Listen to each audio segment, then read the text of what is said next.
If you've ever been in the middle of a really fast American conversation and felt like you weren't just listening to English, but trying to crack some kind of secret code, like it's full of super fast talking, slang that seems to change every week, and all these cultural inside jokes, well, you're definitely not alone. It can honestly feel less like talking and more like, I don't know, trying to catch smoke. Hello, welcome to the Learn English Lab. Today's deep dive, based on the material you shared with us, is focused on the topic, Understanding American Native Speakers' Conversations. Yeah, that feeling of being kind of locked out. It's a huge barrier for so many learners. And today, that's what we're tackling. We want to give you the tools, the practical skills you need, not just to hear the words, but to really get the nuances, to jump into the flow of conversation and basically turn those moments where you're just thinking, into real aha moments. Right, those moments of clarity. Exactly. Whether it's for traveling or maybe getting ahead in your career, or honestly, even just wanting to binge watch your favorite American show without needing subtitles all the time. This deep dive is going to lay out the roadmap for you. Okay, so we've got quite a journey planned out. We'll kick things off by really digging into the specific things, linguistic, cultural, that make American English conversations so tricky sometimes. Then we'll jump into some really targeted strategies, things backed by research, plus some clever tricks, kind of like shortcuts to help speed up your listening skills. And finally, we'll see how all this stuff applies in real life, look at some actual examples, and maybe get some inspiration from people who've successfully navigated this. Sounds like a solid plan. Right, so let's unpack this idea first. That American English, when spoken naturally, it's more than just what you find in a textbook, isn't it? Oh, absolutely. It's almost like a performance. Yeah. You're dealing with this whole cultural symphony, the speed, the slang, the subtlety. It demands more than just knowing vocabulary. You need cultural literacy, too. Precisely. And the first big hurdle, the one your sources really highlighted, is just the sheer pace, the speed. And what comes with that speed is connected speech. Connected speech. That's where words kind of blend together. Exactly. Native speakers hardly ever say each word perfectly separated, like you might read it. They merge them. Sounds get dropped or changed completely, especially as they kind of rush through a sentence. And that's where the understanding breaks down for learners, right? When the sounds start mushing together. That's the friction point. It's not just about talking fast. It's about efficiency, really. Yeah. Like take going to. Everyone knows that often becomes gonna. Yeah. But it happens everywhere. What do you want? Can sound like, what do you want? Those little words, prepositions, conjunctions, helper verbs, they often get squeezed or reduced the most. The research you shared points out that this linking, this assimilation where one word flows right into the next, causes the biggest comprehension problems, especially for intermediate learners, even advanced ones. Okay, so the sound itself is a challenge. And then, if that wasn't enough, you throw in what you called the slang and idiom whirlwind. Right. And this is tough because slang especially is always shifting, influenced by social media, music, whatever the latest trend is. It moves so fast. It really does. But idioms, they're tricky in a different way. They might not change as fast, but the problem is they just don't translate literally at all. So you could understand every single word, but miss the whole meaning. Completely. A learner could follow 95% of a chat perfectly, then someone drops an idiom like kick the bucket. Yeah. If you take that literally, the whole conversation suddenly makes zero sense. Because it means to die, right? Nothing to do with bucket. Exactly. Or think about newer slang like ghosting someone. Yeah. Just cutting off all contact suddenly. Yeah, disappears. Or spill the tea, which means share the gossip. The sheer number of these figurative phrases creates this huge extra vocabulary list that you need to grasp in real time. It's a lot. So learning these isn't like learning regular vocabulary. You can't just look them up easily sometimes. It's a different beast. Because usually, if you hit a word you don't know, you might be able to guess the meaning from the context around it. Right. With idioms, guessing is almost impossible unless you've somehow encountered that specific metaphor before. Okay. And then on top of speed and idioms, American English isn't just one thing. You've got all the regional differences and accents. That adds another layer of, let's say, complexity. American English is really like a collection of dialects. So someone learning in New York might struggle in Texas. Definitely. If you spend time down south, say Mississippi, you'll hear that slower southern drawl where vowels get stretched out. It changes the whole rhythm. Okay. But then you go to New York City and you get these tighter, faster, sometimes kind of nasal sounds. Or Boston. where they famously drop the gray, sometimes, park the car. Park the car, yeah. Yeah, the sources you looked at really stress this. If you want truly comprehensive listening skills, you need to be able to recognize these different dialects and sort of mentally switch gears between them.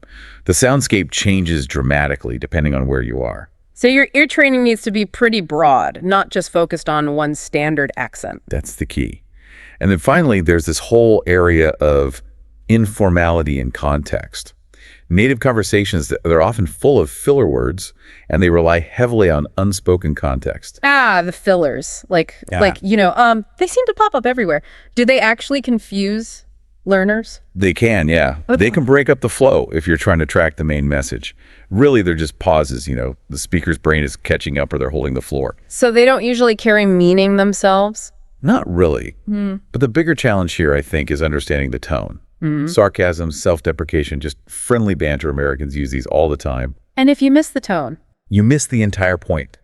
If someone says something sarcastic, maybe with a slight change in voice or a little smirk, and you take it literally, the whole social understanding just collapses. That reliance on implication, on reading between the lines, on catching nonverbal cues, research shows that something non-native speakers consistently find really difficult to master. Wow. Okay. So speed, connected speech, slang, idioms, accents, informality, context. It's quite a cocktail. It really is. But the good news is there are ways to tackle it. Okay. So that definitely lays out the challenge. Now let's pivot to the solutions. We've pulled together 9 core strategies based on the research you provided. And maybe a key point here is don't try to do all 9 at once, right? Absolutely not. That's a recipe for overwhelm. Pick 1 or 2 that feel doable for you right now and start there. Build momentum. Good advice. So let's start with what seems like the most fundamental one. Tip 1, immerse in authentic media. You called it the ear trainer. Right. Because how do you get used to that speed and rhythm we talked about? By listening to it a lot. Yeah. Exactly. Daily exposure. It could be TV shows, podcasts, YouTube videos, whatever uses real, natural speech. It trains your ear. And the advice is usually to start with subtitles, then gradually turn them off. Yes, subtitles are a great scaffold at the beginning, but the end goal has to be listening without them. Your brain needs to learn to process the sounds directly, quickly, and it helps to be strategic about it, not just passively watching. Strategic how? Like have a plan. Yeah, structure it a bit. Let's suggest something like a 3-day cadence plan. Okay, I'm listening. Day 1, take a short clip, maybe 15 minutes, from a show with lots of dialogue. A sitcom is often good. Watch it at, say, 0.75 speed with subtitles on. Really listen for those connected speech bits. Maybe note down things like gonna or have to for have to. Got it. Day 1, slow, with subs, focusing on connections. You 2, same clip, but now watch it at full speed, still with the subtitles. Get used to the pace. Day 3, same clip again, full speed, but this time, no subtitles. Just focus on the rhythm, the flow, the general meaning. This kind of repetition forces your ear to accept those faster, reduced sounds as normal. That sounds way more effective than just watching an hour of TV passively. And this ties into the cultural context too, right? Like the example of "that's what she said" from The Office. Precisely. That phrase means nothing on its own. The humor is all in the timing, the context, the shared understanding of the innuendo. If you're just reading subtitles, you miss the whole joke. Yeah, the delivery is everything. And the type of media matters too. Sitcoms like Friends or maybe Seinfeld, they're great for hearing that back and forth casual rhythm, how people take turns talking. A formal news report, useful for vocab, sure, but it often lacks that messy real-life interaction. Good point. Okay, moving to tip 2, focus on connected speech and pronunciation patterns. The phonetic decoder. This tackles that blending problem head on. All right, this is where we get a bit more technical. We mentioned how the T sound often softens to more of a T sound in American English, like water becoming water. Another huge one is vowel reduction. In unstressed syllables, vowels often just collapse into this weak, as sound linguists call it, the schwa. The schwa. Heard of it. If your ear isn't trained to expect these weaker, reduced sounds, the word just flies by, totally unrecognized, even if you technically know it. So how do you actively practice hearing those specific changes? Shadowing is fantastic for this. Find a short audio clip of a native speaker. Play a sentence, then immediately try to repeat it exactly Copy their intonation, their speed, and especially how they link words and reduce sounds. Mimicking them precisely. Yeah, it forces your mouth and your ear to work together to internalize that flow. Yeah. Also, practicing minimal pairs is helpful. Minimal pairs, like Words that sound very similar except for one sound, often a vowel. Think ship versus sheep, or pen versus pin. Honing in on those subtle vowel differences helps you catch them even when they're flying past in fast speech. It's about recognizing that I'm gonna go, which is grammatically correct, sounds like I'm gonna go. You train your ear for the sound, not just the grammar. okay, that makes sense. Tip 3 addresses the vocabulary challenge. Build a slang and idiom vocabulary bank. How does a busy learner tackle that without getting swamped? The key is, don't just make endless lists to memorize. It needs structure and context. Aim for maybe 5 to 10 new terms a week That sounds manageable. and categorize them. Group them by theme, like terms about doing well at work, killing it, on fire, or social stuff, ghosting, bailing on plans, or emotions, feeling bummed out or really stoked. Grouping by theme helps organize it. Exactly. And crucially, note the context. Don't just learn hang out means meet casually. Note who says it, usually friends, maybe not your boss. And when talking about weekend plans, probably not a formal meeting. Context is everything. So instead of just thinking, that test was easy, you'd note the common idiom. That test was a piece of cake. Precisely.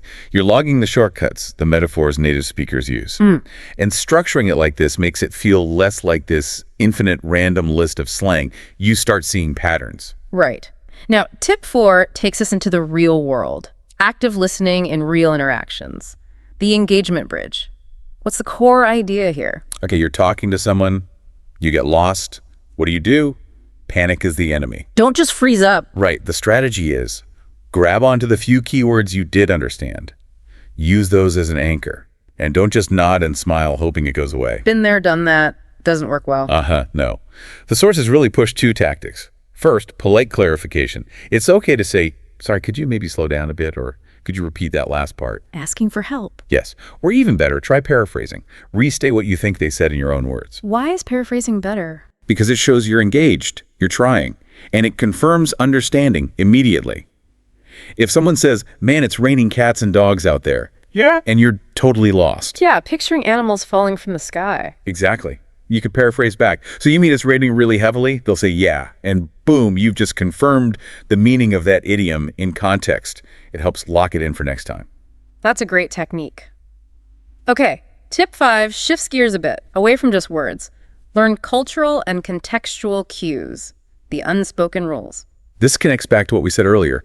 Understanding the culture is huge. Sometimes misunderstanding a nonverbal cue, like how long to make eye contact or how close to stand, can cause more problems than mishearing a word. And regional differences in politeness, too. Absolutely. Think about how directly people speak. In some parts of the U.S., like the Northeast, people tend to be very direct. In the South, communication might be warmer, but maybe more indirect. Understanding those subtle differences affects how you interpret what's being said. And that shared knowledge thing you mentioned earlier. Yes, huge. If a group of Americans starts talking about the Super Bowl or March Madness, they just assume you have a basic understanding of American football or college basketball. Right. If you're lost, recognize it might be a cultural gap, not just a language one. Maybe ask a question about the concept, like, oh, what's special about the Super Bowl? Rather than just, what does Super Bowl mean? Good distinction. Okay, let's quickly touch on the remaining tips, making sure we give them proper attention. Tip 6, using technology, like AI, for role play. Yeah, AI tools now are amazing for practice. It's like having a patient, tireless conversation partner. You can set the scene, act like a friendly Californian talking about surfing, Yeah. and it'll use the right slang and accent, hopefully. It's pressure-free exposure. Good for building confidence before talking to real people. Tip 7, regular engagement with actual native speakers. Crucial. AI is great, but it can't fully replicate the unpredictability of real humans, the interruptions, the hesitations, the unique ways people talk. Finding conversation partners, maybe through apps or language exchanges, even for short chats, is invaluable. That real-time chaos is essential practice. Makes sense. Tip 8, keeping a conversation journal. What goes in there? More than just new words. Definitely more. Track the stuff that confused you. Write down a phrase you heard but didn't get, note the situation, who said it. Then, maybe later, look it up or ask someone. And track your own attempts to use new phrases. It shifts you from just listening to actively using and checking your progress. So it's about analysis and application. And finally, tip 9, Focusing on filler words. This seems weird. Shouldn't we listen to everything? Well, yes and no. Fillers they're just conversational glue. They signal pauses, thinking time. The tip here is to train your brain to mentally tag them as noise or pause markers, not part of the core message. If you try to analyze the meaning of every time a teenager says it, you'll completely miss the actual point of their sentence. Filter them out to hear the main idea. Filter out the noise, focus on the signal. Got it. Okay. Those 9 strategies are like the solid foundation.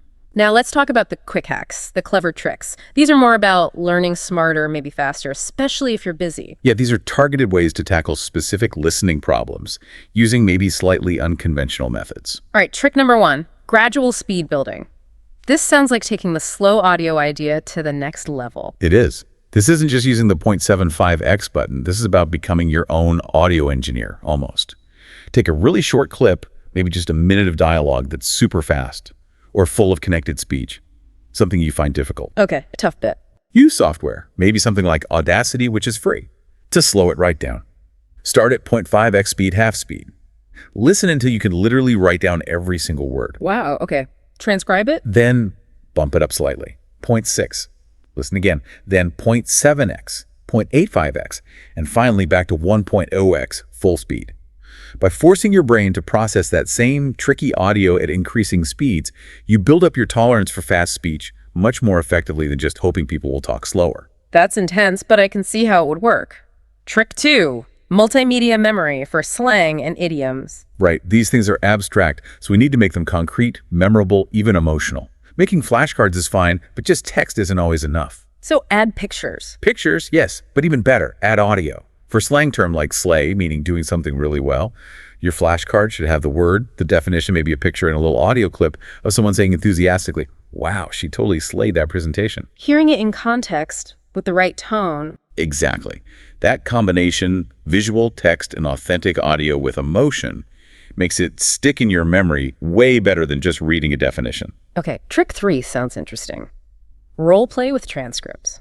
Moving from script to spontaneous, how does that work? This is all about bridging that gap between knowing something passively and being able to use it yourself. You take a transcript from a show or movie scene, maybe a short argument or someone expressing excitement. Got it. First, just read the lines aloud multiple times. Try to mimic the rhythm, the stress, the emotion of the original actors. Really embody it. Okay, like acting practice. Kind of. Yeah. Then, the crucial step. Put the script down. Try to express the same idea, the same feeling or point, but using your own words, maybe slightly different phrases. But try to keep that same native-sounding intonation and rhythm you just practiced. Ah, so you internalize the pattern, then adapt it. Yes. It forces you to use the structures naturally, not just recite lines. You learn how to sound like you're refusing something strongly or how to sound excited using American English patterns, like taking that famous "no soup for you" line from Seinfeld. You practice that rhythm, then maybe apply it playfully in another situation. "No more cookies for you." Haha, okay. Training the delivery. Trick 4 gets into memory aids. Mnemonic devices for idioms. Since idioms often defy logic, you need to fight back with memorable, crazy images. For raining cats and dogs, don't just think heavy rain. Visualize actual pets falling. Yes. Picture fluffy golden retrievers, angry tabby cats, maybe even poodles, literally plummeting from the sky amidst the raindrops. Make the mental image as vivid, as absurd, as emotionally charged as possible. The crazier the image, the faster you'll remember the idiom's meaning when you hear it. Use crazy visuals to fight crazy language. Got it. Trick 5, the modern approach. AI for custom conversations. You mentioned this earlier. What are the real strengths here? The big strength is controlled, specific practice. AI is great for targeting weaknesses without pressure. Let's say you have a job interview coming up with a company based in California. You can tell an AI chatbot, act like a hiring manager from California, asking me typical interview questions. And it might use regional slang or a certain style? Hopefully, yes. It might use terms like reach out or talk about company culture in a way that's typical there. It lets you simulate very specific scenarios, a fast-talking salesperson, a relaxed colleague in a safe space before you have to do it for real. It's perfect for isolating language elements. Good for targeted prep. Now, trick 6 seems counterintuitive. Nonverbal cues first. Watching with no sound. It sounds weird, but it trains your intuition. Pick a show with expressive actors, maybe a family comedy like Modern Family, Watch a scene for the first time completely muted. Just watch the actors. Yeah. Try to figure out what's going on, who's feeling what, just from their body language, their facial expressions, their gestures. Your brain has to rely on visual context. Then watch the same scene with the sound on. You'll find you're already tuned into the emotional context. You rely less on catching every single word because you have this nonverbal foundation. It pushes you towards understanding holistically, which is how native speakers process conversations to table. It's not just about the words. Interesting. Training the intuition. And finally, trick 7, double exposure. This is about getting maximum value from your listening time. Find podcasts or maybe YouTube channels that provide full, accurate transcripts. Things like NPR shows or This American Life are often great because they have transcripts and feature diverse voices. So you listen and read at the same time. Exactly. Follow the text word for word as you listen. Your eyes see the full words like have to or going to, while your ears hear the compressed, connected sounds like hafta or gana. It directly links the sound to the spelling, making it much easier to recognize those reduced forms when you hear them without the text later. Reinforcing the connection between sound and text. Makes sense. Okay, we've covered the challenges, the strategies, the clever tricks. That's a lot of tools in the toolkit. Now let's bring it all together. Let's look at some real-world dialogues and see how these things actually play out: the speed, the slang, the context causing problems. Right. Time to dissect some examples. Let's start with a super common one. A casual friend chat. This is often where speech is fastest and most reduced. Imagine this. Native 1. Hey, what's up? Been ages since we last talked. Native 2. Not much, just chilling. Work's been a total grind lately, you know. All right, breaking that down, what's up? Just a casual hello, right? Not a real question. Exactly. Been ages. That's short for has been ages. That sounds almost like one word. Been ages. Yeah, very reduced. Then the slang. Chillin' means relaxing, doing nothing much. And grind work, being a grind, means it's difficult, repetitive, maybe boring. And that little, at the end, just a filler seeking connection. The challenge here is catching all those reduced forms and slang terms flying by at speed. Okay. How about something maybe a bit more formal, but still potentially tricky? Workplace banter. Yeah, workplace language can be surprisingly figurative, sometimes kind of aggressive, reflecting maybe a competitive culture. Like this, boss, team, we need to crush this quarter. We can't afford to be slacking off. Employee, you got it, boss. We're all totally on fire. Okay, crush this quarter. That doesn't sound literal. Not at all. It means perform exceptionally well, beat the target significantly. It's high energy, demanding language. Slacking off is the informal way to say not working hard. And on fire, definitely not literal in the office, hopefully. Let's hope not. Now, on fire is an idiom meaning performing brilliantly, doing really well. So in this short exchange, you have 3 figurative phrases, all related to work performance, but masked in this casual, somewhat intense language. A learner needs to decode that underlying business meaning. Right. What about newer slang you might hear at a social gathering, especially with younger speakers? Good one. That changes fast. Imagine. Person 1. This party is absolutely lit. Spill the tea on your trip. Person 2. It was dope, but the jet lag seriously hit me like a truck. Okay, lit. It means exciting, good. Yep. Dope means cool, great, fantastic. Spill the tea we mentioned, that means share the gossip, give me the details. Got it, and hit me like a truck. That's a great example of a hyperbolic idiom.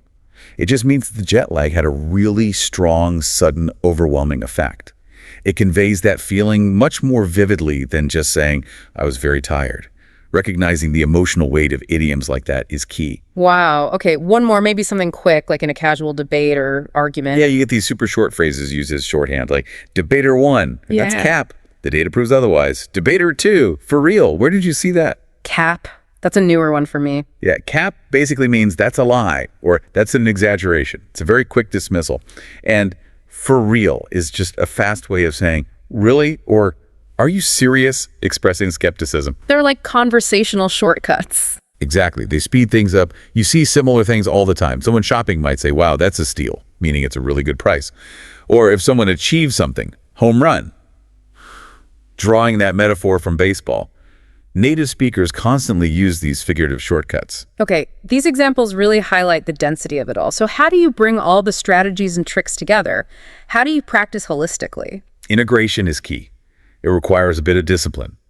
One good approach is to set up a weekly immersion routine that mixes different activities. Like plan out your week for English practice. Sort of. For example, maybe Monday is your media decoding day. You watch your show clip, use the slow audio, transcribe bits, and specifically log, say, 5 new idioms you encountered. Okay, focus analysis. Then maybe Wednesday is application day. You have a scheduled chat with your language partner, and you make a conscious effort to try and use those specific 5 idioms you learned on Monday. See if they work, get feedback. So you create a cycle, learn, then immediately try to use. Exactly. It closes the loop between passive learning and active production. Another idea is using themed sessions. Focusing on one thing at a time. Yeah. Instead of trying to improve everything at once, which can feel overwhelming, dedicate a whole practice session to just one element. Maybe one Saturday afternoon, you only work on understanding Southern accents using shadowing. Or another day, you only focus on business slang related to finance.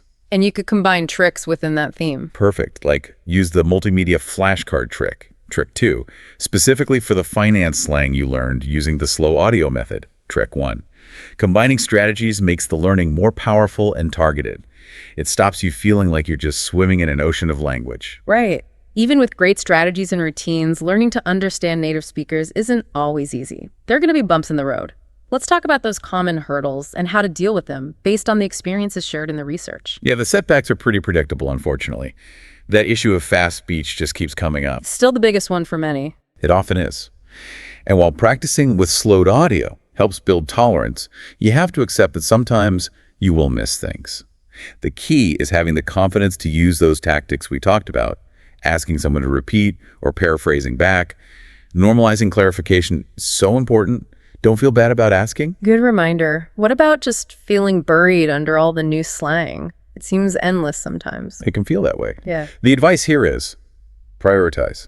Don't try to learn every single new term you see trending online. Focus on the slang and idioms that are most common in the situations you're actually in, your workplace, your social circle, the type of media you enjoy. Focus on relevance. Be selective. And remember that finding we discussed from the research, that noticeable drop in comprehension when you go from clear textbook-style English to real, messy native speech. Expect that drop. It's normal. You just need to train specifically for the messy stuff, not just the clean stuff. Prepare for the reality, not just the ideal. It really is about resilience, isn't it? And maybe finding some inspiration helps. Let's talk about some of those real-life stories. Luca's story, The Roman Revelation, sounds like a great example of breaking through the listening barrier. Luca's experience is fantastic. He had that initial feeling many learners do, the hesitation, the constant translating in his head. He just wasn't catching the rhythm. So what changed for him? He dove deep into reading, not just textbooks, but moving from comics in his native Italian to complex English novels. He said he started hearing the dialogue in his head as he read, and then he did this interesting thing he called mirror monologues. Talking to himself in the mirror. Yeah, but strategically. He wasn't just practicing grammar, he was practicing expressing complex feelings, trying out sarcasm, making jokes, debating himself, forcing spontaneous speech, and paying attention to his tone. Practicing the social and emotional side of language. Exactly. So when he went on his U.S. exchange program, he walked right into that slang storm, as he called it, but his ear was already tuned in. He understood the feeling behind the words much faster. He went from just watching conversations to actually jumping in confidently. It shows how internalizing rhythm and context really helps conquer slang. That's powerful. Then there's Maria, whose journey started really young, fueled by family support. Maria's story is all about consistency and integration. She started young, overcoming shyness with tutors, apparently sometimes hiding under tables. But her adult dedication was incredible, reading over 1,000 English books. That's amazing. Wow. And using bus podcasts. Yeah, using her commute time. She basically wove English practice into every spare moment of her daily life. She didn't necessarily carve out huge blocks of study time. She integrated it constantly. And the result was real professional confidence. Totally. She went from basic survival English to confidently leading a discussion in a demanding master's seminar in Edinburgh. Her journey shows that consistent, integrated practice, even in small doses throughout the day, builds an incredibly strong foundation over time. Her mantra was, integrate, don't just schedule. Integrate, don't just schedule. I like that. And finally, Yulin, the accountant in New York City. Her challenge was very specific to her job. Right. Yulin had the technical language down. She knew the accounting terms. But the speed and informality of office banter, the quick exchanges in meetings, the implied meanings, that's where she froze. It actually hurt her relationship with her manager because she couldn't respond quickly or confidently. So what helped her? She joined a program that combined immersion with mentorship, forcing her into daily speaking practice and group work. But the biggest change, she said, was in her mindset. She overcame the fear of making mistakes, the anxiety about the speed. Once that mental block was gone, she said the butterflies were gone. Her existing language skills could finally shine through. She went from being anxious and quiet to speaking boldly, eventually even mentoring others. Her story really highlights how sometimes, especially in high-pressure situations, boosting confidence is the first step to unlocking listening skills. Yeah, the psychology matters. These stories and the others mentioned Essen getting good at meetings, Charmin managing panic by controlling the pace, Diana acing interviews after a mindset shift. They all really drive home that these strategies aren't just theories. People use them and they work. Persistence pays off. It absolutely does. Hashtag tag outro work. Okay, so wrapping up this really deep dive. Unlocking those fast, tricky American conversations, it's definitely a challenge, but it's also incredibly rewarding when you start to get it. Mastery really comes down to that consistent immersion, sticking with it even when it's tough, and importantly, celebrating the small wins along the way. If you focus on those two big areas we kept coming back to, really decoding that connected speech, how sounds change and link, and getting comfortable with the constant flow of idioms and slang, you will find conversations starting to flow much more naturally for you. And maybe just one final thought to leave you with. Remember that understanding isn't just about decoding the language itself. It's fundamentally about connection. It's about sharing experiences, understanding humor, getting the subtle social cues. So as you continue practicing, maybe put some extra focus on tone. Train your ear specifically to tell the difference between genuine enthusiasm and sarcasm, or between friendly teasing and actual criticism. Mastering those subtle tonal shifts, that unlocks a much deeper level of understanding, the kind that really builds relationships. It's more than just words. It's about understanding people. That's a great point. Keep listening, keep learning, and as you continue your journey, we encourage you to like, share, and subscribe to this YouTube channel. Happy conversing. Hello, and welcome back to The Deep Dive. Today, we're setting the stage for a really specialized exploration. It's one that's highly focused on helping you become a more confident, maybe even a more charismatic communicator in English. That's right. This deep dive is really tailored specifically for you, the learner who's looking to master that often tricky, but let's face it, always rewarding skill of using humor in everyday English conversations. It's a fantastic topic, I think, because we're really moving beyond just, language fluency here. We're diving into cultural fluency as well. Our mission today is to extract some practical, really actionable insights on how you can confidently start weaving wit and humor into your daily English dialogue. The goal, to transform those, sometimes routine chats into genuinely memorable exchanges. That's exactly it, that transformation. We often think of humor as like a bonus skill, maybe something extra. Yeah. But the material we've looked at shows it really acts more like a true Swiss Army knife for connection. It can, diffuse tension. It can make your viewpoints more compelling. And it just instantly makes you seem more approachable. It truly is a cornerstone of connection. Research really underscores this. Humor enhances communication, not just by being entertaining, but by actually creating shared experiences. Sure. Like breaking the ice. Exactly. Think about, say, a high-stakes business meeting, or maybe just the nervousness of a first social gathering. When a well-placed joke lands, it instantly bridges those perceived cultural or social gaps. Yeah. It establishes rapport and makes you instantly more relatable, whatever the setting. It kind of shifts the focus from, oh no, am I speaking correctly, to, hey, we share something here, we have a connection. I found the linguistic benefits outlined here just fascinating. Beyond the bonding aspect, the sources detail 3 major skill boosts that come directly from practicing humor. What are those immediate benefits for someone learning English? Oh, the benefits are profound, and they're quite structural, actually. First, you get some serious vocabulary expansion. Okay. Because humor often relies on mastering idioms, figurative language, complex wordplay. You just can't land a joke about, say, kicking the bucket without understanding the idiom itself, right? True. You need the context. You absolutely do. Yeah. Second, your pronunciation and fluency improve, often dramatically. How so? Well, because you have to nail the timing and, crucially, the intonation of a joke to make it land effectively. You can't just say the words flatly. Right, the delivery. That focus on rhythm, on the musicality of the language, it makes your whole speech pattern sound much more native-like. And the third benefit, which I think is often overlooked, is enhanced listening skills. Absolutely. That's a huge one.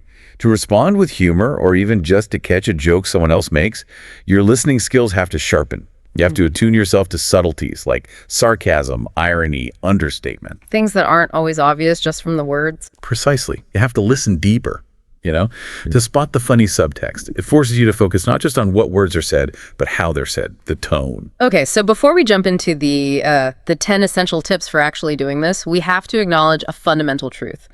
Humor isn't universal. Not at all. It varies so much, even just between native English-speaking cultures. So if you, as a learner, are aiming for general English fluency, what are some of the main variations you need to recognize? Recognizing this is vital. It's about safe and effective communication, really. Our sources highlight 3 sort of core variations.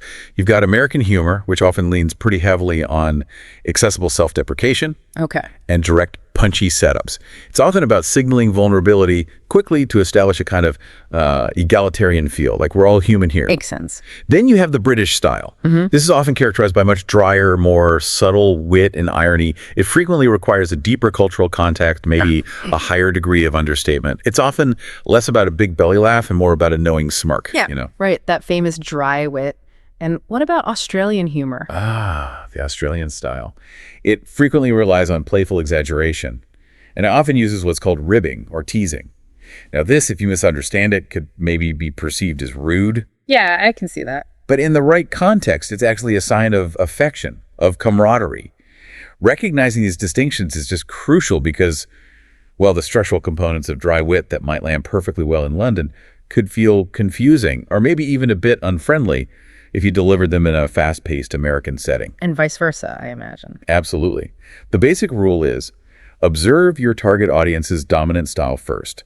Get a feel for it before you try deploying really complex or culturally specific humor. Okay, that's a really important foundation. So now that we've kind of mapped out the cultural landscape we're navigating, let's talk about the practical gear we need. We've synthesized the material into 10 essential steps designed to help you start injecting humor confidently into your conversations, like right now. Let's do it. The first one is foundational, maybe the most important rule in all of comedy. Observe and adapt to your audience. This one is just non-negotiable. Humor must be tailored. It needs to be sensitive and appropriate if you want it to land well. If you kick off with something highly specific or potentially controversial, you risk immediate exclusion, making people feel awkward. You're right. So the core tip here is really about measured escalation. Start extremely mild, really safe, and only build up the complexity or maybe the intensity of your jokes based on the positive, receptive reactions you're getting back. That makes perfect sense. But how do we practice that observation skill without, turning every single conversation in some kind of intense analysis session? Yeah, you don't want to overthink it in the moment. A good way to start is by treating media as your practice ground. Our sources suggest watching native speakers in TV shows, films, podcasts, whatever. Note not just what they say funny, but when they say it and how the other people react. So you're training your internal timing. Exactly, your internal rhythm for humor. Then, when you feel ready to experiment in real life, begin with self-deprecating humor. It's almost always the safest port of entry. Okay, can you give us a detailed example? How would you test the water safely in a pretty low-stakes scenario? Certainly. Okay, imagine you're in a new social group, right? And maybe you're struggling a little bit with some new technology or an app everyone's using. The suggested line, "Gosh, I'm so bad at tech, I once asked my phone why it was ignoring me." That's brilliant. Why does that work so well? Well, it's universal. Lots of people feel tech challenged sometimes. It's completely non-offensive. And it signals vulnerability, which makes you relatable. If you get a chuckle, or maybe someone shares their own tech fail story back, then you know it's okay to continue down that path. Exactly. You've established a safe channel for light humor. And if the joke falls flat, you just move on. No harm done. Because the subject was you and a very minor common failing. Okay, that's really practical. Let's move on to tip number 2, which really leverages the complexity and richness of the English language. Build a humor toolkit with wordplay and puns. Ah, yes. English is famous for its huge lexicon, its homophones, double meanings. It's just a natural playground for puns and wordplay. As a learner, you should actively collect common puns, idioms, with double meanings, common double entendres. This practice is where language acquisition and having fun intersect perfectly. But puns, they often get a bad rap, don't they? That classic groan. They absolutely do. But hey, a groan's still a reaction, right? It's better than silence. True. The key is understanding the structure. Take the classic example. Time flies like an arrow. Fruit flies like a banana. It relies on two completely distinct meanings of the word flies, the verb and the noun. You have to understand that grammatical shift to get it. So it's a language exercise in itself. Precisely. The advice is to collect these ready-made phrases and actually practice saying them, understanding why they work. And for the learner who's maybe worried about spontaneous delivery, the material offers a great scaffolding technique, a way to ease into it. Yes, that's a great point. Start by incorporating them gradually into written communication first. Think emails, texts, instant messages. This removes the pressure of real-time timing and delivery. Smart. The example provided is fantastic because it works in almost any casual or semi-formal written context. I'm reading a book on anti-gravity. It's impossible to put down. Okay, I like that one. And if you're still feeling a bit nervous, you can even hedge it slightly. Maybe use parentheses. Forgive the pun, but I'm reading a book on anti-gravity. It's impossible to put down. It softens the delivery. Good tip. Okay, transitioning smoothly to tip number 3, and we're back to arguably the most accessible form of humor. Use self-deprecation to build relatability. Yeah, this is a reliable one. Safely mocking your own minor flaws, your little quirks. It humanizes you instantly. It fosters deep empathy because when you demonstrate that you don't take yourself too seriously, others are much more likely to relax their own guard. I often wonder, though, where's the line? How can you, as a learner, make sure this doesn't accidentally undermine your professionalism or perceived competence if you joke too much about flaws? That boundary is critical. Absolutely. The caution here is pretty strict. Keep the humor light. Focus only on minor, non-critical flaws. Things that aren't central to your job or your key skills. Right. Never joke about deep personal insecurities. That can make people uncomfortable. And absolutely avoid undermining your core skills, especially in a professional context.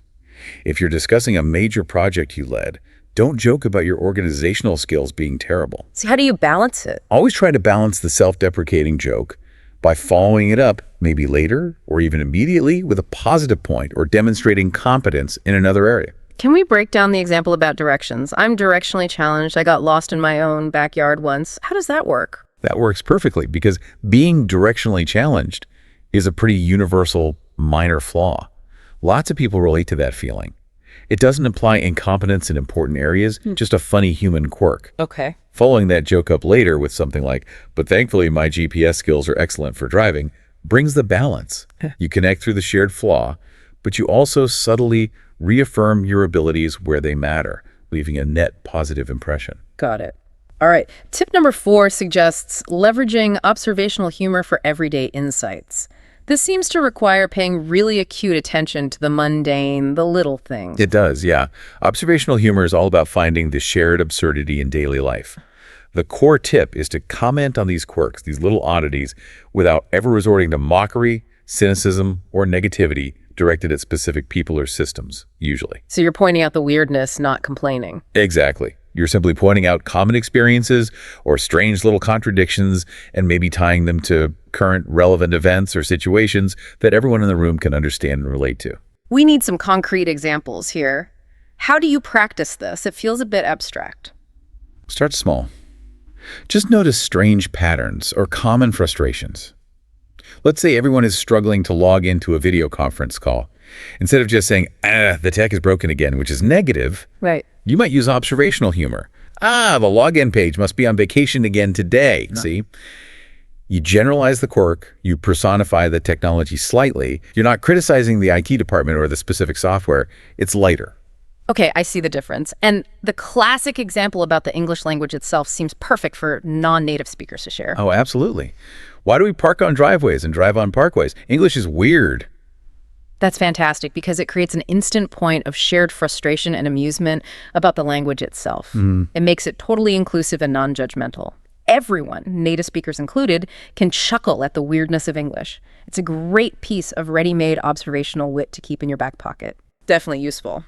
Moving to tip number 5, which really emphasizes the utility of humor. Diffuse tension with lighthearted jokes. Right. This is about humor as a tool. We all encounter disagreements, awkward silences, or stressful moments, and humor can be incredibly effective in de-escalating them. However, There's a big but. it's a big but. This is one area where sensitivity and reading the room, really assessing the mood and the stakes is absolutely paramount. If the tension is really raw or it's based on a serious conflict or deep-seated issue, humor might be completely inappropriate, even damaging. So the technique has to be really strategic, really careful. Precisely. The iron rule here is joke with others, never at them, especially not when tensions are high. You use the humor as a quick release valve, maybe a brief moment of levity that creates a necessary pause, allows everyone to maybe reset emotionally for a second. And then get back to the issue. And then you swiftly transition back toward rational discussion or finding solutions. It's a bridge, not a diversion tactic. The conflict example given in the material is highly illustrative, using the strategic analogy. In a heated debate, you might say, look, we're like two bald men fighting over a comb here. Maybe let's just agree to disagree on this point for now. It works beautifully because it acknowledges the heat of the disagreement, the absurdity of fighting over something you can't use, the comb, but it immediately pivots to a shared recognition of the potential futility of that specific fight. It promotes harmony and refocuses on collaboration where possible. Clever. Okay, following that, tip number 6 is about structure, incorporating storytelling for engaging humor. We need a narrative. Yes. Short, structured anecdotes are incredible, powerful memory aids in conversation. People remember stories. They need a clear setup, a little buildup of mild tension or complexity, and then a satisfying punchline or humorous resolution. Why is the structure so important? That structure amplifies the potential for laughs and makes the entire interaction much more memorable than just stating an opinion. For comic effect, you can embellish slightly, maybe make the consequences a tiny bit more dramatic, but you absolutely must practice the delivery and timing meticulously so the punchline doesn't get lost or feel anticlimactic. Let's analyze the cooking example. So I tried cooking last night, ended up with the smoke alarms as my main audience. That is a perfect mini-story. The setup is simple. I tried cooking. The buildup is the implied failure. The punchline introduces surprising and humorous image, the smoke alarm as an attentive audience, which is a funny replacement for the expected human diners. And you're saying practice telling that. Yeah, practice telling even that simple story maybe 3 different ways. Vary the pause before smoke alarms. Emphasize different words. Find the rhythm that gets the best reaction, even if you're just practicing on your own. Which leads perfectly into tip 7, focusing entirely on the how. Practice timing and delivery for maximum impact. But doesn't focusing too much on delivery risk making a learner sound, stilted or unnatural, like they're performing? That is a valid concern, and it's exactly why we emphasize practice, not necessarily performance in the theatrical sense. Execution, the timing, the pause, the intonation is what turns a merely acceptable joke into a great one. You're rehearsing the pauses and the emphasis, making them feel natural to you. So timing is like a muscle memory skill. It really is. The suggestion to record yourself while maybe feeling awkward at first is brilliant. It allows you to objectively analyze where you might be rushing or where your vocal tone is maybe a bit flat when it needs inflection. You become your own coach. So a joke could be linguistically perfect, the wordplay amazing, but if the timing is off, it just fails. It fails, absolutely. The required pacing often involves using that crucial beat of silence-building anticipation. Take the pacing example from the material. I told my computer I needed a break. You pause here for 1 full second. Now it won't stop sending me vacation ads. That intentional pause right before the punchline creates suspense. It allows the listener's brain to momentarily wonder what happened next, making the actual punchline more surprising and therefore more impactful. Okay, that makes sense. Tip 8 directs us back to consuming media. Learn from media to hone your style. Right, immerse yourself again, but this time actively. Watch humorous content sitcoms, stand-up comedy specials, funny novels, or memoirs, and actively analyze the specific techniques being used. This isn't just passive viewing, it's like observational homework for your speaking skills. And discuss it. Definitely. Discuss the observed humor with your language partners, or even just think it through yourself. What made that funny? Was it the timing, the word choice, the situation? For instance, analyzing something notoriously difficult for learners, like the deadpan sarcasm found in shows like, say, The Office. Exactly. Sarcasm is tough because it relies so heavily on that vocal disconnect, saying something seemingly positive while using a tone that clearly suggests the opposite. Often, sarcasm requires a slightly higher, maybe rising, almost questioning tone on what is actually a declarative sentence. That signals the irony. So you study how it's done. You study how characters like Jim from The Office deliver those lines. You learn to recognize and eventually mimic that necessary acoustic mismatch. Or you could adapt the kind of dramatic exaggeration seen in iconic lines like Ross's "We were on a break" from Friends. These media models provide safe, repeatable scripts you can sort of borrow and adapt before attempting your own original, complex humor. Good strategy. Now, tip 9 is all about building mental toughness. Handle misfires gracefully to build resilience. This is where the fear really sets in for a lot of people, right? The joke falling flat. Oh, absolutely. Let's just be honest. Every single comedian, every naturally witty person you know has told jokes that just completely bombed. It happens. And that's okay. It's normal. No, resilience is absolutely crucial for improvement. If a joke falls flat, the key is to laugh it off internally, maybe even externally a little, and pivot quickly. If you dwell on the failure, you just confirm the awkwardness for everyone. If you move on smoothly, the audience almost always moves with you. I remember trying that anti-gravity pun you mentioned earlier in a very serious business meeting once. The silence was absolutely deafening. Oof, been there. It taught me everything I needed to know about reading the room. That's a perfect, if painful, example. And if necessary, you can offer a brief, sincere apology, something like, "Oops, that one fell flat. Sorry about that." And then pivot immediately to the topic at hand. Don't linger on it. Don't linger. The self-reflexive example given nails this resilience. Well, that joke bombed. Anyone got a parachute. It shows you don't take the failure or yourself too seriously, which paradoxically makes people more comfortable and encourages you to keep experimenting in the future. Right. And wrapping up our essential toolkit, tip number 10 reminds us to ground everything in kindness. Combine humor with empathy for deeper connections. This is really the moral compass of using humor effectively. It should always aim to uplift and connect, never to exclude, mock unfairly, or target sensitive topics or individuals. You must actively try to read the room's emotions and the social dynamics. So focus on inclusive humor. Exactly. Focus exclusively on group-inclusive jokes that celebrate shared humanity, common experiences, or gentle observations about the situation everyone's in together. The example here really encapsulates that feeling of collective experience. Oh, well, we're all in this mess together like penguins huddling for warmth. It's a beautifully empathetic analogy, isn't it? It acknowledges a potentially difficult situation, this mess, but immediately frames the group as united, supporting each other, huddling for warmth. Empathy ensures your humor is kind, collaborative, and ultimately fosters trust. And trust is the ultimate goal of strong communication. Okay, that 10-point toolkit provides a really solid structural foundation. Now, let's transition into section 2. Here, we're going to reveal some clever structural tricks for getting some quick wins with humor, and then we'll jump into real-world application across different communication scenarios. Yeah, these tricks are kind of like shortcuts. They rely on established narrative or conversational techniques that allow you to embed humor pretty effortlessly, which can give you some quick confidence boost as you practice. All right, first up, the left turn story. What's that about? This is a classic comic device. You start building up a narrative in a perfectly normal way, leading the listener to expect a predictable, maybe mundane conclusion. And then you abruptly veer off course with an unexpected, humorous twist. It creates instant surprise, maybe a little cognitive dissonance, which is often what generates laughter. Can you give us the breakdown of the running example used? Sure. So I went for a run this morning. That establishes a common, healthy narrative. The listener probably anticipates you describing the route or how tired you were or the weather. Right, the usual stuff. Then comes the left turn, straight to the fridge. It's a sudden, self-deprecating pivot. The unexpected resolution running to get food instead of exercising is the humorous punchline. It's effective because it requires very little complex language and relies purely on that contrast between expectation and reality. Simple but effective.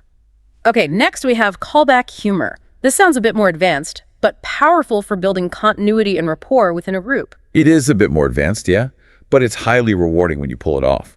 Callback humor involves referencing an earlier joke or a punchline, or maybe just a funny observation that happened earlier in the same conversation, or sometimes even hours or days later with the same group. What does that achieve? It builds shared history. It strengthens that in-group rapport because it signals, I was listening, I remember we shared this funny moment. It really deepens the connection and signals that you value the earlier interaction. So if we use that tech fail joke from earlier, how could that become a callback? Okay, let's say you joked about your computer crashing early in a team meeting. Later on, if the conversation itself starts to derail or wander off topic, you could use the callback. Hang on, I think we need to save our progress here before, just like my computer earlier, this meeting crashes. Oh, okay. It requires a sharp memory and good timing, but the shared laughter it usually gets really strengthens the bonds within that group, makes it feel like an inside joke. Nice. Then there's the highly effective improvisational trick, yes and. This comes from improv comedy, right? Exactly. It's fundamental not just for comedy, but honestly for just good conversational flow in general. Instead of blocking or challenging someone's statement, you agree with the premise of what they said. Yes. Okay, accept it. And then you add something to it, and you build on it, often adding a humorous, relevant, or maybe slightly exaggerated element to encourage the discussion to continue and expand. It removes that conversational block of feeling like you always need to argue or find flaws. How does this look in practice for you, the learner? Say a friend makes a simple observation like, wow, it's hot today. Right. The standard, maybe slightly boring reply might be, yes, it is, which kind of ends that conversational thread right there. Yeah, conversation killer. The yes and approach would be, yes, it is, and I feel like I'm melting like an ice cream cone trying to walk uphill. You've validated their feeling and amplified it humorously and inviting them to respond perhaps with their own witty exaggeration. It builds momentum and makes conversation feel more collaborative and fun. Great technique. And finally, in this trick section, a simple but effective technique that ties back to the different humor styles we discussed earlier. Exaggeration. Yeah, just simple overstatement. Overstating a mild truth for comic effect is a great, generally low-risk trick. You take a common reality like being hungry, and you amplify it into the absurd. Like the example. I'm so hungry I could eat a horse. That's the common idiom. The exaggeration adds the punch. Ah. And it's stable. It just adds a little flair to your communication. It's usually easy to understand across cultures because the exaggeration signals it's not literal, and it doesn't require complex wordplay.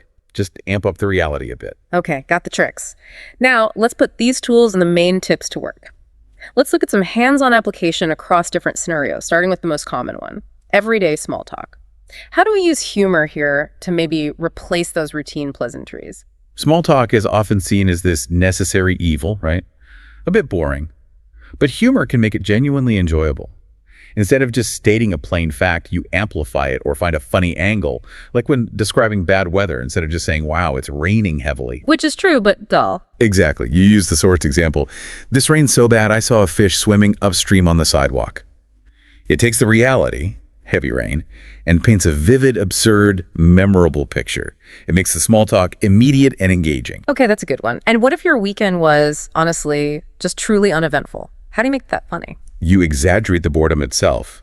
Instead of, oh, it was quiet, you could say something like, my weekend was incredibly relaxing. In fact, I think I napped so hard, I woke up briefly in the future. Ah. It allows you to connect over the shared struggle of modern fatigue or just needing downtime without actually having to reveal anything deep or personal about your life if you don't want to. It turns mundane into amusing. Clever. Okay, next scenario, workplace banter.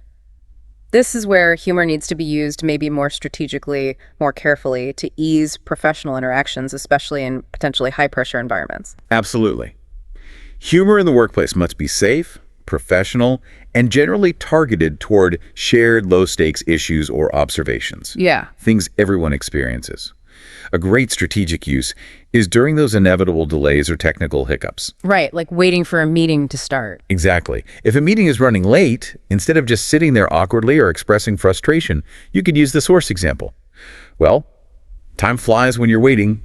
Must be flying on a private jet today. Okay. It acknowledges the shared frustration, waiting, but maintains a positive, light, non-aggressive tone. It's a momentary release valve that doesn't blame anyone. Good. And then the potentially highly valuable but also highest risk use case, conflict resolution using humor to soften difficult edges. This really requires the most care, doesn't it? It requires immense care. Absolutely. When attempting to use humor in or around conflict, the best approach is often using analogy. Use it to emphasize the underlying connection or shared goal, rather than focusing only on the point of disagreement. You're trying to gently remind everyone that the relationship or the project is bigger than this specific problem. Like the example given. Look, maybe we're like salt and pepper here. We're different, sure, but ultimately we're better together on the same table. This shifts the focus from who is right versus who is wrong to how do we collaborate effectively. Using a simple, relatable kitchen analogy, it reframes the dynamic. That's a nice one. We also absolutely must address online interactions, enhancing texts, emails, messages with visuals and wordplay. Digital communication is such a key practice ground now. It really is. Humor translates extremely well online, and it's often enhanced by the visual aids we have now, like memes or emojis. They can convey tone where plain text sometimes fails spectacularly. True, tone is so hard in text. And crucially, we all share tech fails. Autocorrect mishaps, weird glitches, confusing interfaces. Embracing these blunders is an instant bonding mechanism online. The classic online fail is autocorrect, which leads to that very relatable example. Texting. I'm ducking autocorrect again. I meant ducking. Happens all the time. Embrace the unintentional error. Own it. Laugh about it. It turns a potentially confusing or embarrassing text into a funny shared moment. Okay, so despite all these great tips and trips, the material rightly points out that common hurdles definitely exist. We need to address these challenges head on and reassure you, the listener, that difficulty is just part of the learning curve here. That reassurance is absolutely critical, because trying humor and failing can feel really discouraging. The first major hurdle is often cultural misunderstandings. As we said, humor is often deeply culturally sensitive. So what's the solution? Well, it involves some detailed cultural study. Pay attention to the humor in media from the culture you're interacting with. But critically, it involves gentle testing. Don't attempt complex satire about local politics or sensitive social issues right away. Start with universal human truths, like being tired, getting lost, dealing with annoying technology. Things most people experience regardless of background. Okay.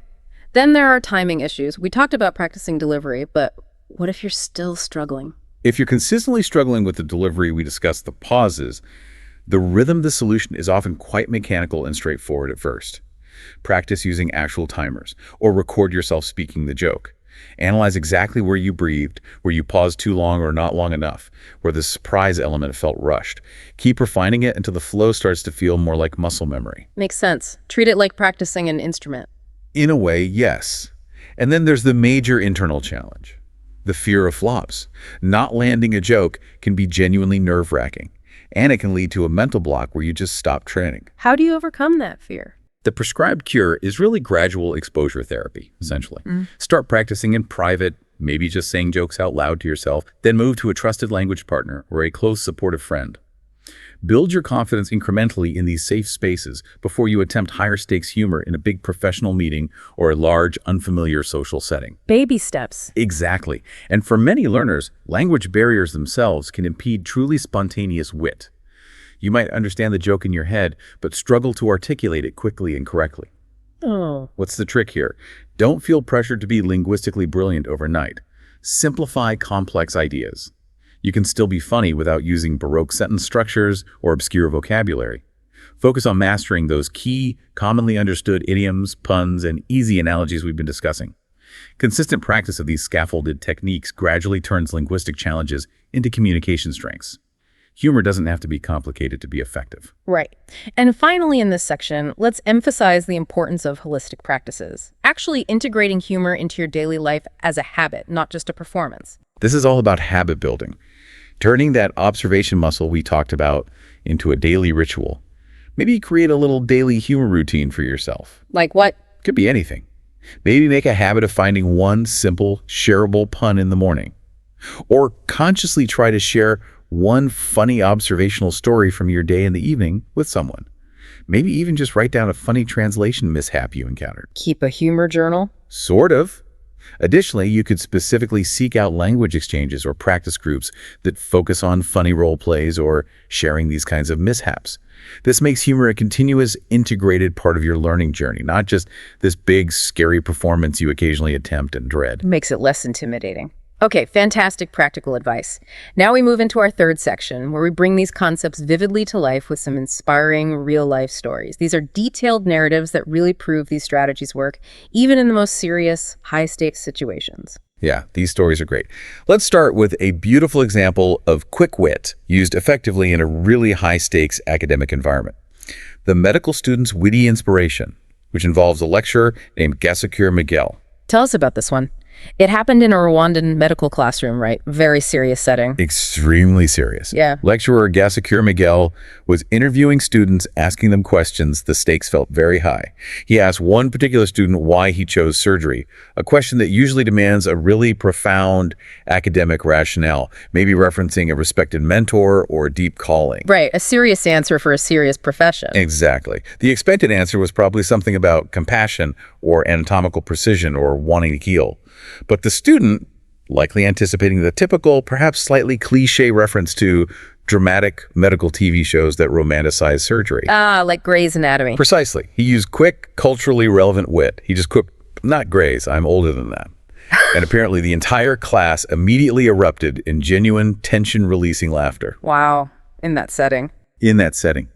It was profound because it instantly signaled that even in the most serious environment imaginable, medicine, a moment of shared levity, of recognizing common cultural touchstones, is possible and maybe even necessary. Miguel himself later apparently affirmed that medicine is sad enough, proving how that quick wit fostered immediate lasting relatability and broke down the formal barrier. That's a powerful story. We also see the power of humor in business leadership with Phil Knight's crisis pep talk at Nike. This shows humor's role in building resilience, right? Absolutely. This was back in the early days of Nike. The company faced a potentially devastating crisis. They suddenly lost their key supplier. The mood, understandably, was panic and fear. This could have sunk the company. What did Knight do? Instead of letting the team descend into negativity and despair, Knight, the founder, used bold exaggeration and reframing humor. He rallied the team, not with some formal memo full of jargon, but by reportedly declaring something like, "This is our moment.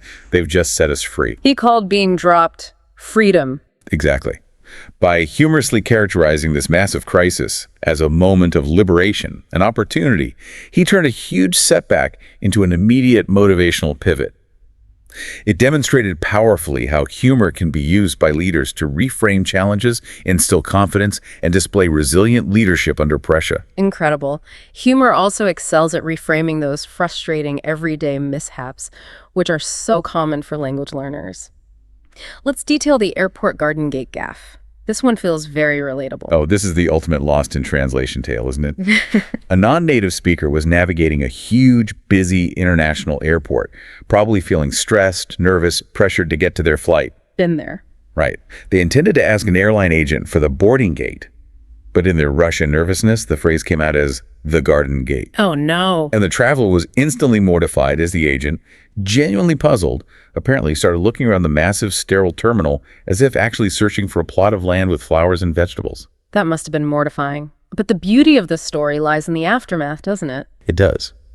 Instead of letting that embarrassment define their memory of the trip or make them afraid to speak again, the traveler later recounted the event with glee, transforming the mistake into a cherished personal anecdote they shared for years.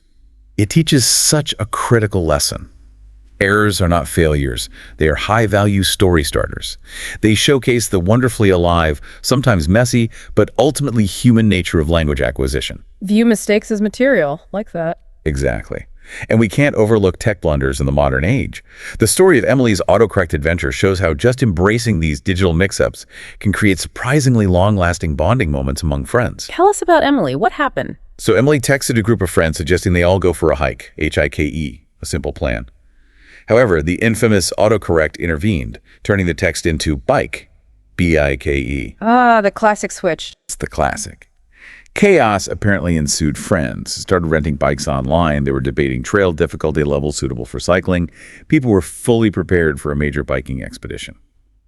Until Emily realized the mistake mid-preparation when someone asked about helmets. Yeah, The collective realization, the backtracking, was apparently hilarious. I can imagine. They joked about this accidental autocorrect expedition for ages afterwards. This little incident shows that embracing tech blunders, which is basically the digital version of self-deprecation, is an instant, low-stakes way to practice humor and create these deeply shared personal memories that easily transcend cultural boundaries because everyone deals with tech weirdness. Very true. And finally, the story of the DIY kitchen catastrophe. This proves the immense importance of being able to laugh through failure, especially shared failure. Yes, John and Sarah.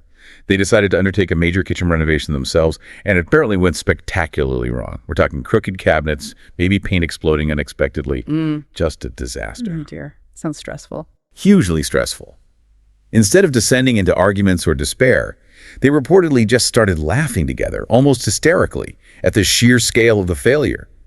They ended up dubbing the entire disaster their piece of abstract art that clearly needed professional intervention. That reframing is key again. It's totally key. That reframing, finding the humor in the shared mess, helped them cope emotionally.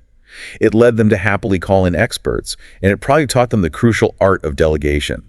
Retelling this story later is perfect practice for using storytelling humor in a longer narrative format, emphasizing that shared resilience and the ability to not take setbacks too seriously. These narratives really do prove the transformation is real, don't they? Humor is what can take you from just conveying information, just getting the words out, to actually building deep rapport, skillfully diffusing tension, and leading conversations more confidently. Much like the sources note about that individual, Yulin, who apparently overcame significant public speaking anxiety, partly through language immersion and learning to use humor, eventually leading boldly through more confident, humanized communication. It's achievable.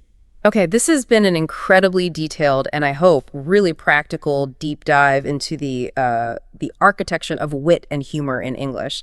Let's try to summarize the key takeaways we really want you, the listener, to carry forward today. I think the core message is pretty unequivocal. Humor is a skill. It's not some magical genetic gift you either have or don't. It is entirely learnable. That's encouraging. It is. And it dramatically enriches your English communication. It enhances fluency, it aids memory, and most critically, it boosts your ability to connect with people quickly and genuinely.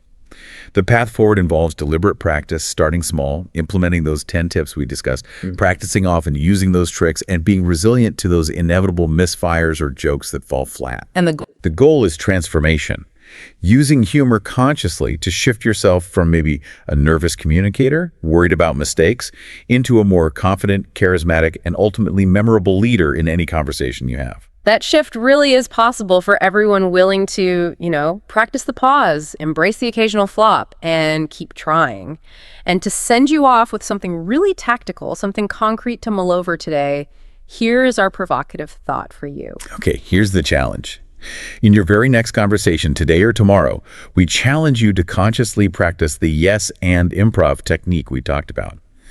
Listen closely to a statement made by your conversational partner. First, genuinely affirm it with yes or right or something similar, and then just add a light, maybe slightly exaggerated detail or related thought. Even if it's not strictly intended to be hilarious. Exactly. Even if you don't use it to be laugh out loud funny this first time. Just notice how simply building on what the other person says, instead of just acknowledging or changing the subject, immediately improves your conversational flow. It validates their input, makes them feel heard, and can significantly boost your own feeling of confidence and connection in that exchange. Try it. Great challenge. We really hope you found these insights valuable and, most importantly, immediately actionable for your own English journey.